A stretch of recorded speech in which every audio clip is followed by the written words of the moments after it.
have done an in-space Raptor lighting, so we feel pretty comfortable, but we want another suborbital shot on the next flight.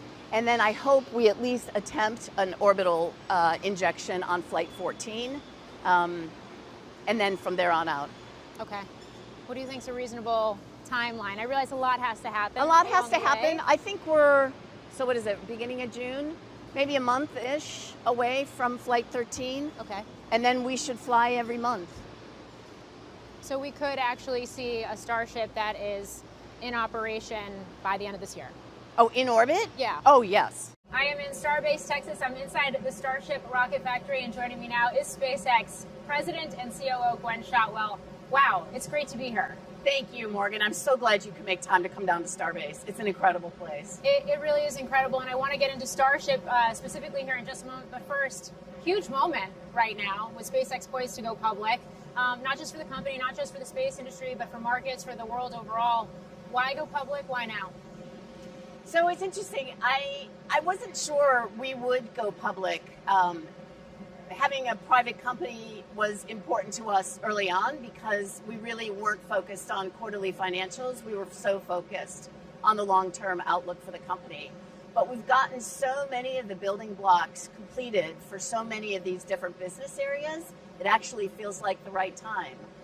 Now, instead of, there's still development left to do. We still have work to do on Starship. We've got work to do on Starlink. But we've got the building blocks there, and now it's time to scale. What is being public enable that being private at this point does not? Capital. $75 billion, give or take. Give or take. Minus Yes. $20 billion to pay down debt. Yeah, scaling is very expensive, actually. And the things that we're doing cost a lot to do. But I don't even want to just focus on the financials. We've been feeling over the last few years a lot of pressure from everyday Americans and our friends that wanted to buy stock. And there was just no way for these folks to get in. Unfortunately, probably some got scammed, but there was no way to buy SpaceX stock. And it feels like a company that, great people should be able to own a piece of. It's interesting to hear you say that because obviously SpaceX has rewritten their space and defense playbook. Are you rewriting this retail investor playbook too with this IPO? I think we'll see what happens, right? But certainly letting everyday Americans and everyday people purchase the stock was a big focus for Elon and the team. Yeah, I want to get into the businesses themselves, but first just one more question on all of this, and that is, you just mentioned the long lead times. SpaceX has famously done things that everybody else has said wasn't possible, whether it's broadband LEO or whether it's reusable rockets. I could go down the list, but all of this takes time. To be a publicly traded company, now you're dealing with investors that are thinking on a quarterly basis, and any headline can move the stock. So how are you adjusting to that? So I hope the folks that do decide to invest in SpaceX take a look at our history and see how we do operate and become comfortable with the way we operate, right? Our horizons are very long term. I do not want to focus on quarterly earnings. I'm not saying we're not going to do right by our investors, but what folks that invest in SpaceX AI, need to know is they need to know that what we're doing is very futuristic, and we should be thinking about the future as well as the current quarter. Yeah, and 300-page plus perspectives that is very focused on the future. But out of the gate, what should investors be focused on judging the company on right now? Well, I think for sure you need to look at our track record. It's funny, Elon jokes that we make the impossible, we just make it late. And people say, oh, you're moving so quickly, and we feel like we're actually behind. We always feel very behind. I do want people to basically look at our track record, look at our history. We do really difficult things. We do bring them to product level. In fact, XAI is definitely starting to be product focused. It was very much a lab, very much a research organization. And now, after the acquisition, and obviously they were focused on product more than just when we purchased them, earlier than that, but they're definitely focused on product now. I just want to go back to something you said that tend to be a little late, but you always get it done. Yep. How to think about that in terms of forecasts and managing investor expectations around timelines, because it's a little different than what you usually hear. We're very candid. Some people look at us as a very quietly, not very public company, and I don't mean it in the financial way. I think we put a lot out there, actually. I think we're quite candid about what we're trying to do the risks involved. And when we're late, we're late. Like, it's pretty obvious when you set a launch date and you don't hit it. So I think we're pretty candid about kind of the hurdles in front of us. And if we're late or if we have a misstep, we'll be very clear about that and why. And by the way, I think it's actually really important to have failure. If you don't have failure, like if a launch goes perfectly, all you've learned is that that launch vehicle on that day worked. You didn't get any more data than that, right? So when you have failure, you actually get this treasure trove of data. So failure, whether it's in the development phase, obviously you don't want failure on the mission phase, or failure in missing milestones from a time perspective, you learn from that and you can get better. Yeah, part of the innovation process within SpaceX. Let's talk a little bit about Starlink, because it is the profit driver of the broader company right now. What does full completion, or I guess, where do we top out here in terms of the build out of Starlink? It's interesting. I never really think about topping out. It's just not in the mind frame. So the early satellites, we still have some very early satellites up in orbit. They're not as good as the latest ones, and they certainly don't have as much capacity as the V3s that will be flying later on this year on Starship. And so I feel like we will continually refresh the old satellites that we have, and we'll add a lot more capability. We are actually constrained by capacity in many markets, really important markets. So scaling is actually really quite important to the revenue story for us. Meaning there's more demand than you can actually supply right now? There's more demand than we can fulfill right now, yes. Okay. Starlink Mobile, how big is that opportunity? I think that opportunity is huge. If you were to look at numbers of subscribers, I think Starlink Mobile will far exceed Starlink broadband in the home. I think more than half the population, the global population, has a cell phone, which is a shocking, but it's crazy numbers of people have cell phones. Not everybody is going to need broadband, a Starlink broadband in their home. There's lots of other options as well. But I think the numbers of users of Starlink Mobile will far exceed our Starlink broadband. Yeah, you just mentioned it. Whether you're talking about the V3 Starlink satellites or some of the other capabilities that you're looking to put to orbit here, it's going to hinge on Starship. So in terms of forecasts, what it's going to take to get Starship to full operation and service? So we had a great most recent flight, Flight 12. Flight 13, we're going to largely do what we did on Flight 12. We obviously had some things that weren't perfect on that flight for sure. So we'll improve that, we'll fix that, learn that lesson, address it, get back to Flight 13. I hope on Flight 14 we'll follow the same, basically the same flight, with the exception if we feel like we can actually go to orbit, then we would actually have that gate and have the FAA let us go to orbit on Flight 14. And then maybe Flight 15 actually flies from the Cape. Wow. We'll see. Okay. Yeah. How are you thinking about launch in-house versus out-of-house for government customers, commercial customers over the long term? What I think is really important with launch, or really with almost any tough engineering development, is you want to do that thing a lot. Like production cars tend to be more reliable than the hand-built one-off cars, right? The more you can fly a vehicle, the more reliable it will be, the safer it will be. Starlink provided that market for Falcon 9. We flew, 100 Starlink missions in a year, right? The AI satellites will be that same market, but for Starship. And so we find the AI satellites to be incredibly important to the development of Starship. And do you think you can get them going by 2028? Because I saw in the prospectus that targeting as soon as 2028 to begin deploying some of these AI compute satellites. There's also a severe lack of atmospheric cooling in terms of challenges, hardware degradation from cosmic radiation, a number of other things. What does it take to actually crack the codes on some of these challenges? The AI satellites are to some extent simpler than the Starlink satellites. I think the technology on the Starlink satellites is it was harder to achieve. AI satellites are simpler. I'm not saying it's a slam dunk by any stretch, but I'm not worried about the development of the AI satellites. We do have, we've got some supply chain challenges in front of us. We've got to get solar cells right, and we have to build a lot of chips. Not because we necessarily want to build chips, but I don't think the chip manufacturers are thinking about scaling in the same ways that we're thinking about scaling, or they don't believe us. All right, I want to get into that in just a moment, but first, just one more question on these data centers in space, and that is up to potentially 1 million. Where do they go? How do you manage that many satellites in space? It's interesting. people talk about the size of the Starlink constellation, 10,000 satellites. It doesn't seem like a lot to us. I'm not saying that that team doesn't work hard, but so much of it is automated. If you needed 10 people to monitor and babysit a satellite, this would be a total loser, right? But we don't. We have maybe 10 people at a time monitoring the entire 10,000 satellite suite for Starlink. So these are largely very highly automated satellites, and the constellation itself works together in a highly automated way. Okay, so let's go back to the chips. Terafab, joint venture with Tesla. Intel's in the mix as well. What does this bring online in terms of capacity, capability, supply chain challenges being averted here for SpaceX? Yeah, so there's no question that we have a lot to learn in order to get this done, but we are a company of builders, right? We build launch vehicles, we build our launch sites, we write our own software.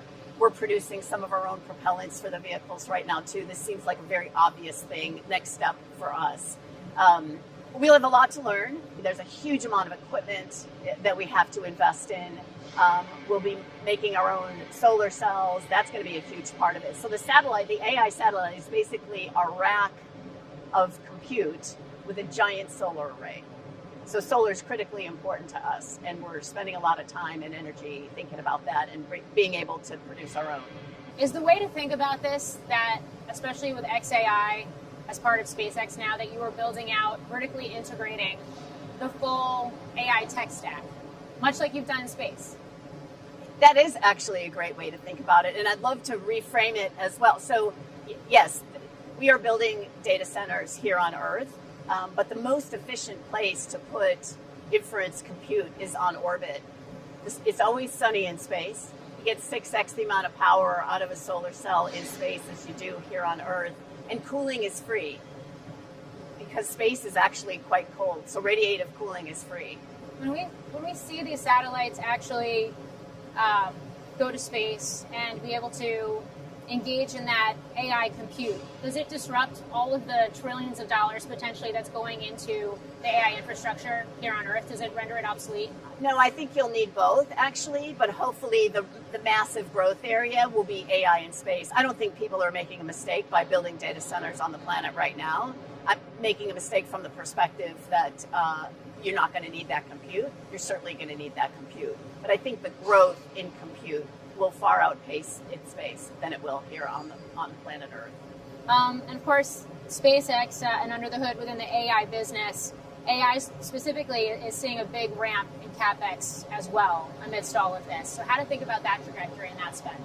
So, luckily the Starship program has a huge amount of capital expense as well. I think if I were to go back to the penurious days of Falcon 9 and Dragon, and we were to talk about the capital investment for that program compared to what we're doing in AI, it would be a total mind blow situation. But Starship is also the investment required. We're building our own natural gas pipelines. We're actually looking at, basically mining our own natural gas. So these huge investments to develop our own propellant and bring it to the rocket.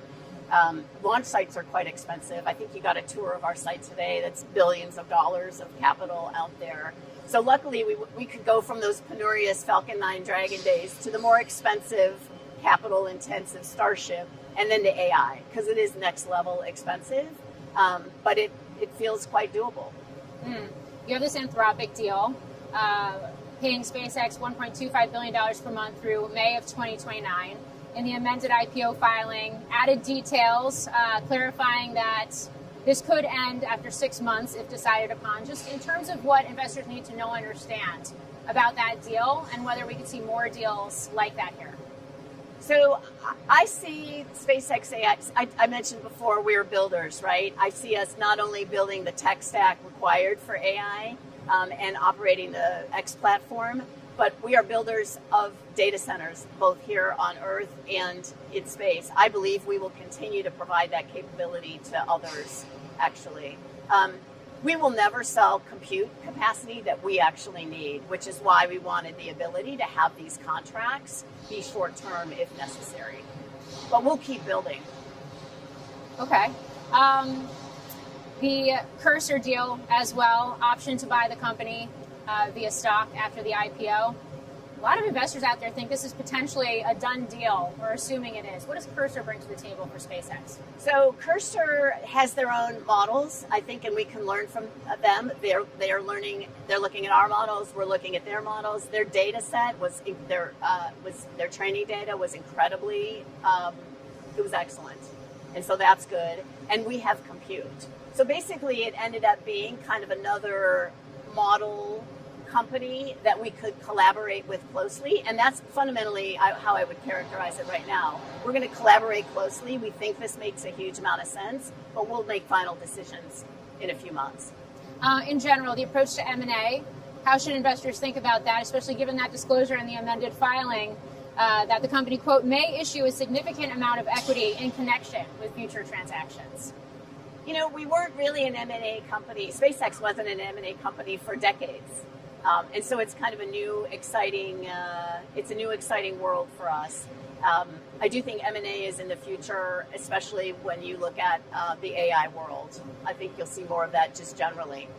There's a lot of speculation that SpaceX could merge with its sister company, Tesla. This is just one example of some of the notes that are circulating right now. This is Dan Ives from Wedbush. Continue to believe that SpaceX and Tesla will eventually merge, 80% plus chance in his view, into one company in 2027, and that the groundwork is already in place for both operations to become one organization. Your response? That might make Elon's life a little easier, actually. There's no question that there's synergies between Tesla and SpaceX and our futures. Definitely, there's a convergence of kind of what we're all trying to accomplish in the future. But right now, I'm focused on keeping the lights on here, keeping rockets in production, flying rockets, flying people, getting to the International Space Station, and critically providing broadband to folks that don't have access to that critical capability. So I'm really focused on that. I'm not focused on that part of the future, at least. Okay. I mean, part of what I think has fueled that chatter is the governance structure. Elon has a supermajority voting rights, controls the board. What do investors need to understand about that governance structure and why it's the right one for SpaceX as opposed There is no one that can run this company other than Elon, frankly. We want Elon to have that kind of control. He's incredible.